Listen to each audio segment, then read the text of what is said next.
Hai Ananda, bertemu kembali bersama Ibu Deni Triwahyuni dalam pembelajaran Bahasa Indonesia kelas 6.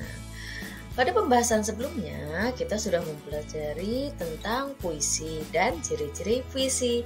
Nah, pada kesempatan kali ini kita akan mengetahui bagaimana cara membuat puisi.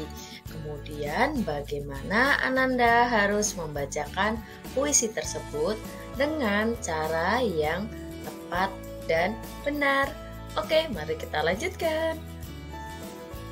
Ananda, berikut 5 tips membuat puisi dengan mudah. Yang pertama, Ananda tentukan tema dan judul puisi terlebih dahulu. Kemudian langkah yang kedua, Ananda merangkai puisi dengan diksi dan rima yang tepat. Di pembahasan sebelumnya, Ibu sudah memberikan beberapa contoh diksi. Kemudian kita juga sudah membahas terkait dengan rima. Rima di sini banyak contohnya.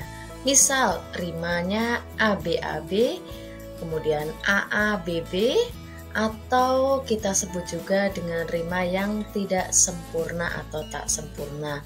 Rima tak sempurna yaitu pada bagian ujungnya atau pada bagian rima pada puisi tersebut hanya beberapa kata atau rimanya yang sama. Kemudian untuk yang ketiga, tips yang ketiga yaitu memakai majas sesuai dengan tema puisi yang Ananda buat.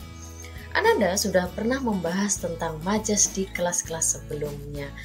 Misalnya, majas hiperbola yaitu suatu majas yang dilakukan untuk mengungkapkan sesuatu secara berlebihan, atau Ananda ingin menggunakan majas personifikasi yaitu suatu majas yang membandingkan antara benda mati dengan manusia. Kemudian tips yang keempat yaitu tentukan bait yang akan digunakan. Dalam puisi baru ada hal yang berbeda. Untuk jenis puisi baru dia tidak terikat oleh bait. Dia akan Ibu contohkan. Kemudian untuk jenis puisi lama itu masih terikat dengan bait. Ananda bisa menggunakan 2, 3, 4, atau 6 bait dalam puisinya. Yang terakhir, Ananda gunakan imajinasi untuk mengembangkan puisi tersebut. Apa itu imajinasi? Imajinasi adalah hasil pemikiran atau ide Ananda. Tentunya sesuai dengan tema dan judul puisi yang ingin Ananda buat. Nah, itulah 5 tips membuat puisi dengan mudah. Ananda, berikut Ibu memberikan contoh jenis puisi baru yang tidak terikat oleh bait dan rima. Ananda bisa melihat dan membacanya dengan seksama. Dalam puisi tersebut, Ibu memilih tema COVID-19 atau Corona. Kemudian Ibu menentukan judul yaitu cerita dari sudut kota. Setelah Ananda nanti membaca dengan seksama, Ananda akan mengerti dan memahami. Adapun isi dari puisi tersebut adalah curahan hati Ibu terkait dengan pandemi COVID-19 atau Corona, terkait dengan pembelajaran kita di sekolah. Puisi ini Ibu buat pada tahun 2020 pada masa pandemi awal. Nah, di slide selanjutnya Ibu juga akan menampilkan video Ibu membacakan puisi ini. Silahkan Ananda menyimak di video berikut. Cerita dari Sudut Kota, karya Deni Triwahyuni. Jambiku pilu, meratap sedih tak segera berlalu. Bersama kini kita rasa hidup sedang diintai bahaya, si corona masih saja sendiri. Meratap jauh ku merindu, sesak dada kerap terasa ngilu. Semua berlalu ditelan waktu.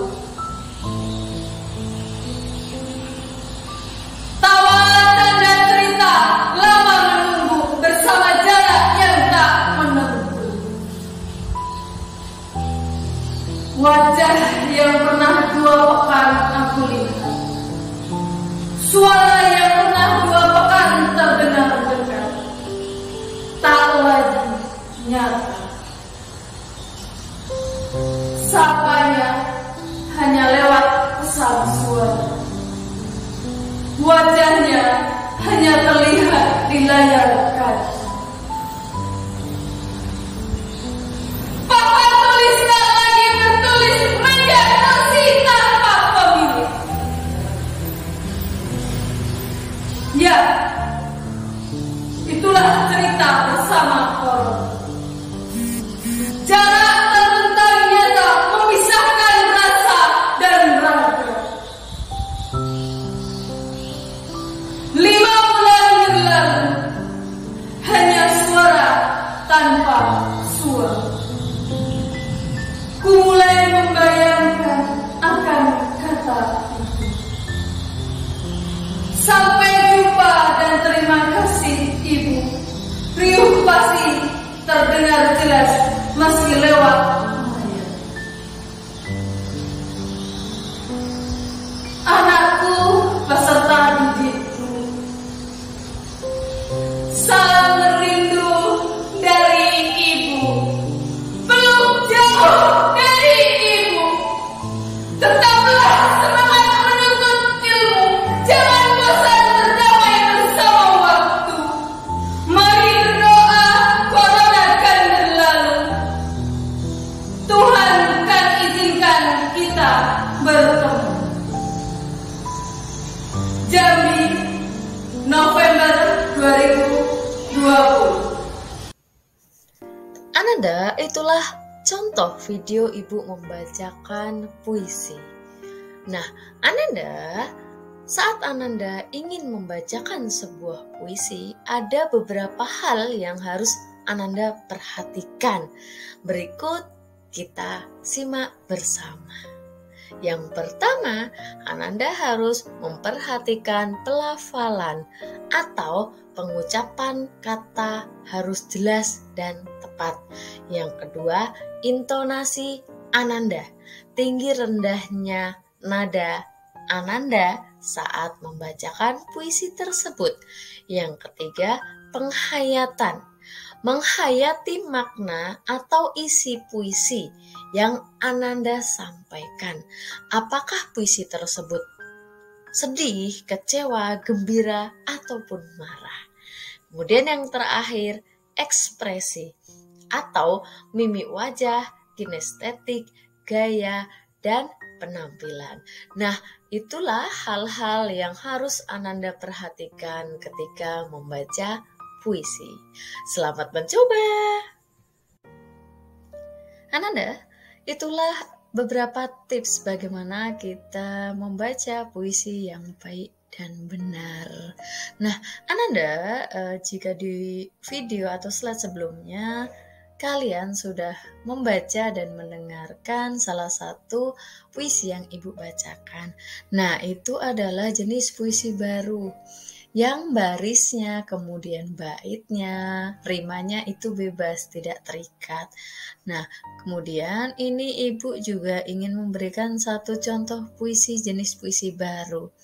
Nah, judul puisi yang ini yaitu tentang rindu terhadap seseorang. Nah, pada puisi rindu ini, Ibu masih menggunakan jenis puisi baru, yaitu tidak terikat dengan bait, rima, dan irama. Meskipun rimanya ada, Nak, tetapi rimanya tak sempurna. Dia hanya ada di bagian-bagian tertentu saja. Nah, ini contoh puisi baru yang kedua. Selanjutnya, Ibu akan memberikan contoh satu puisi lama yang berkaitan dengan bait, rima, dan irama. Mari kita lanjutkan.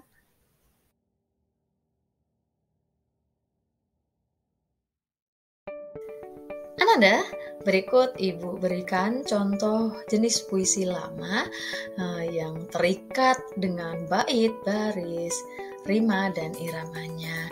Jika sebelumnya dua jenis puisi baru, mereka tentunya ada baris, kemudian tetapi baitnya itu tidak terikat, kemudian rimanya juga tidak selalu ada. Nah, yang Ibu contohkan kali ini yaitu jenis puisi lama. Nah, judul puisi kali ini yaitu Aku, Kamu, dan Dia Dalam Kenangan. Nah, puisi ketiga ini jenis puisi lama. Kenapa? Karena Ananda bisa melihat dan bisa membacanya dengan seksama.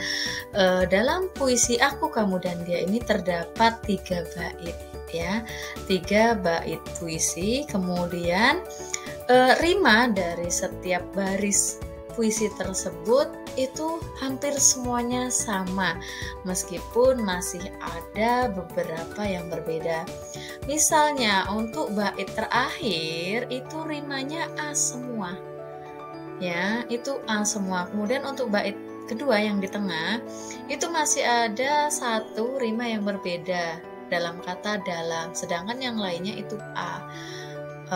Begitupun untuk yang bait pertama itu hampir semuanya sama, tetapi masih ada rima yang berbeda. Tetapi ini sudah dikategorikan dengan puisi lama karena dia terikat bait, rima, irama, kemudian baris. Nah, perbedaan dari puisi baru tadi, kalau puisi baru tadi kita tidak mementingkan bait atau keberadaan bait.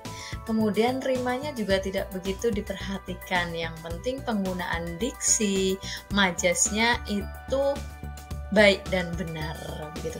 Nah, inilah pembelajaran kita terkait bagaimana kita membuat puisi dan membacakan puisi. Sampai jumpa di materi selanjutnya.